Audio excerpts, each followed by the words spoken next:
Thank you for coming in today, sir. Could you start by telling us your name and rank? Yes, ma'am. Jared Powell, Lieutenant Colonel, United States Army. Okay. And when did you serve? I started and enlisted in 1999 as a young private, and then I came back into the Army as an officer in 2004, and I am currently still active duty in the Okay. And what's your connection to Southwest Virginia? Army. Yes, ma'am. So currently, my connection is I'm the professor of military science at East Tennessee State University, and four schools that fall under our purview. Two of them actually in Virginia.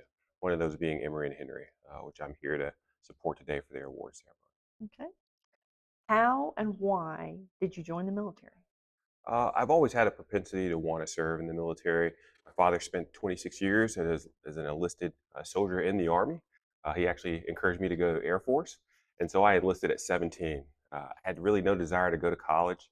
But after a few years in the Army, I decided that I wanted to pivot and change a little bit. And so I joined, Christopher Newport University, which is in Virginia. I call Virginia home. And then I was in college during 9/11. And so my story is slightly different, a lot of adjustment there. But my friend, my roommate, we decided we were going to re-enlist to be a part of, the actions that the U.S. was going to take in reaction to 9/11. Our recruiter took us to a building on campus, and I didn't know what this building was. And he took me to the professor of military science, and he told me that the war would still be there. And so instead of enlisting me, which he could have done, I joined the ROTC program. The rest is history. I graduated in 2004, and I was deployed in Iraq in 2005. Yes, ma'am. Okay.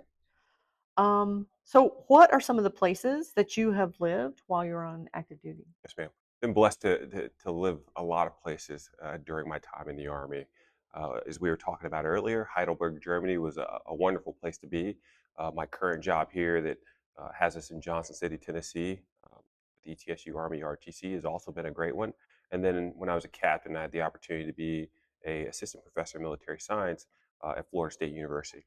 Not really a bad deal when you get to wear flip flops and shorts, 90% of the year. So Mhm. great experiences in the Army. Been able to travel and see and do a lot of things.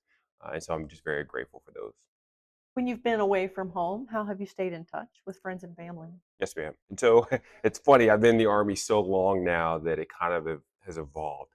And so originally, back when I was a young lieutenant, a young soldier, we would frequently write letters home or use call centers in Iraq. And then, email was starting to kind of become pretty prevalent. Mhm. These days, it's a lot easier to stay connected. You have your own cell phone. It's easy to pick up a phone or satellite phone. And there's so much more technology that allows you to stay more connected, right? And quicker connection Mhm. these days. So, that's how I do it now. Could you share with us a memorable experience of your time in the military? It could be serious or lighthearted. Yep. So I would say that my experience in taking this job here, and so I was fortunate enough before I got this job to be selected for another school the year prior, and so it fell under Seventh Brigade, which is the brigade that we're currently in, and they called me to congratulate me. My boss did, and I said I appreciate the congratulations, but I'm not coming because I was very happy with the job that I was currently in. The next year, again, blessed to be able to get selected, and this time it was for East Tennessee State University.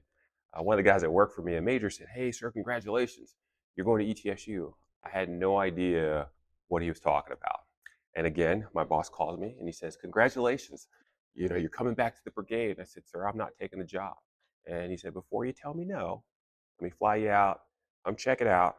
I promise you that within 72 hours you'll fall in love and you'll change your mind." He was right. 2 days in, I had an opportunity to visit Emory and Henry, spend some time in Johnson City, as well as Wise, Virginia, where UVA Wise is located. I came back to my hotel room on the second day, and I guess I had this big grin on my face.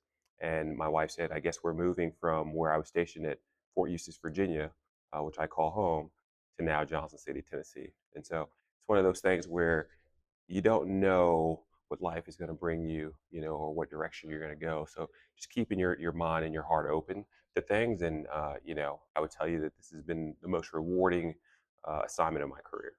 So What message would you like to pass on to the next generation about military service? I think it's your duty to serve in some capacity, right? Understanding what it means to be selfless, going through the stresses and the challenges of military service, even for a short period of time, I think will shape you as a human being, right? I will tell you that through my years of service, it's made me a better person, it's made me a better leader, it's made me a better father, a better husband. And so, though it's been challenging, and though I've had some long days and some hard times, I wouldn't change it for the world. And I think that the impact that military service has had on my life has been nothing but positive. And so, I would encourage people to not dismiss the opportunity to be able to not only learn and grow, but do something uh, that is, above and beyond, and that is very selfless. And finally, what does the ROTC program here at Emory and Henry mean to you? It means the world to me, right? And so I will tell you that when I first got here, I was met by Colonel Quillen, amazing, amazing man, and he told me, "I'm worried about the program being shut down." And after spending just a few hours here, I spent that whole week here, my first week, but just spending a few hours here, I just recognized the beauty, the care, the heartbeat of the organization. And, I promised him that we would work together to make this thing grow. And I will tell you that with Dr. Fincher's leadership, we have grown, and we have a plan to continue to grow. And growing is important, but the quality of that growth is also equally important. And so, though we are about 10 cadets strong, the quality of those cadets and the leaders that they will become, I'm so excited to see what they look like and where they go in our Army. And so, I will tell you that Emory and Henry produces quality leaders, quality people, and leaders of character. And so, to answer your question, Emory Henry, again, it means the world to me. This program means the world to me.